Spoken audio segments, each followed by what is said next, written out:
వేదికపైన ఆసీనులైన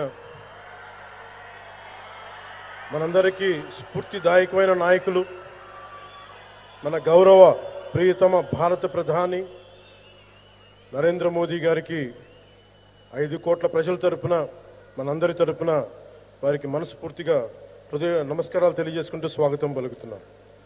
వేదికపైన ఆసీనులైన గౌరవ రాష్ట్ర గవర్నర్ గారికి, అబ్దుల్ నజీర్ గారికి నా హృదయపూర్వక నమస్కారాలు.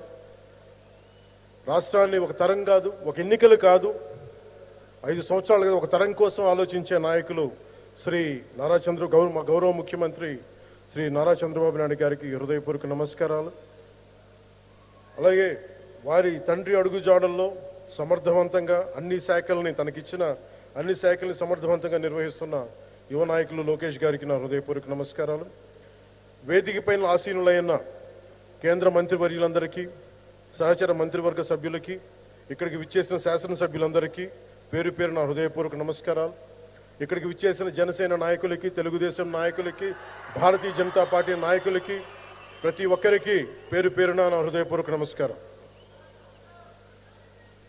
మనకి ప్రధానమంత్రి గారిని ఒకటే ఒక పదంతో పిలుస్తాం, కర్మయోగి. ఏ ఫలితాలు ఆశించకుండా దేశ సేవే పరమావధిగా ఆయన ఆలోచిస్తూ, ఎలాంటి లాభాపేక్ష లేకుండా కేవలం ధర్మాన్ని పట్టుకొని డ్యూటీని, కర్మని ఏమాత్రం ఆశించకుండా చేస్తున్న అలాంటి వ్యక్తి మనం ఈ సమయంలో ఈ తరానికి వారు దిశానిర్దేశం చేసే విధంగా ప్రధానమంత్రి స్థాయిలో ఉండటం మనందరం చేసుకున్న అదృష్టం. One who performs duty with truth, righteousness and discipline without attachment to results and dedicates action to the protection of those of the motherland attains eternal glory. The statement perfectly describes Honorable Prime Minister Shri Narendra Modi ji. Our Honorable Prime Minister Shri Narendra Modi ji is not just leading a government. ఆయన ప్రభుత్వాన్ని ఒకటే నడపట్లేదు, 2 తరాలని నడుపుతూ ఒక alpha రాబోయే ఇప్పుడు పుట్టిన బిడ్డలకి దిశానిర్దేశం చేస్తున్నారు. అలాంటి మన ఆత్మనిర్భర్ భారత్ ఎవరి మీద ఆధారపడకుండా దేశం తలెత్తి చూసేలాగా మేము సేవకులం కాదు, మేము భాగస్వామ్యం వహిస్తాం.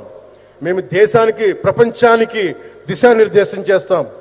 భారత్ అగ్రగామి, అంతేగాని కూర్చోబెట్టి చేతులు మడుచుకొని మేము భయపడతా ఉండే దేశం కాదు. తలెత్తుకొని పొగరగా, ఒక దేశపు జెండా ఎంత పొగరుగా ఉంటుందో అంత పొగరుతోటి భారతదేశాన్ని ప్రపంచ పటంలో నిలబెట్టిన మోదీ గారు మనకి ఈ రోజున ఈ కార్యక్రమానికి విచ్చేసి, ప్రత్యేకించి మొన్న గూగుల్లో వచ్చింది, అలాగే ఈ రోజున ముఖ్యంగా దాదాపు 13,000 కోట్ల పైచిలుకుతోటి ఈ రోజున మనకి పెట్టుబడులు వస్తూ ఉన్నాయి.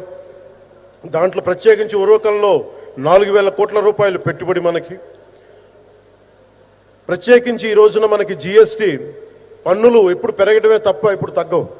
అలాంటి పన్నుల భారాన్ని మనకి మోదీ గారు వచ్చాక దాదాపు ప్రతి కుటుంబానికి సంవత్సరానికి, ఇందాక సోదరు లోకేష్ గారు చెప్పినట్టుగా, ఒక 20,000 రూపాయలు ఆదా చేసుకునే అవకాశం కలుగుతుంది.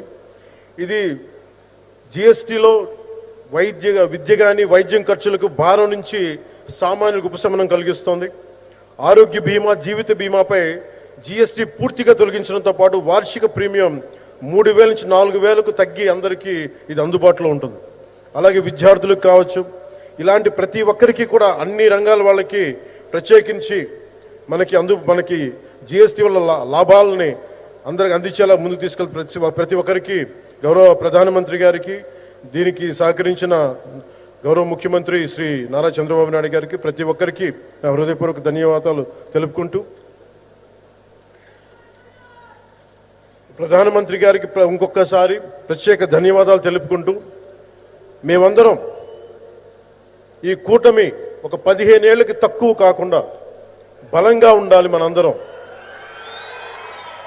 ఎంత బలంగా ఉండాలి అంటే ఇది తప్ప ఇంకెవరికి ఏది రాదు. ఇబ్బందులున్నా ఉన్నా తట్టుకొని నిలబడి, ఎందుకంటే ఈ రోజున ప్రధానమంత్రి గారు మనకు వచ్చి అండగా ఉన్నారంటే ఈ పెట్టుబడులను కానీ, ఈ నమ్మకాన్ని కానీ ఎటు మాత్రం సడలించకుండా మేము ముందుకెళ్తామని మీ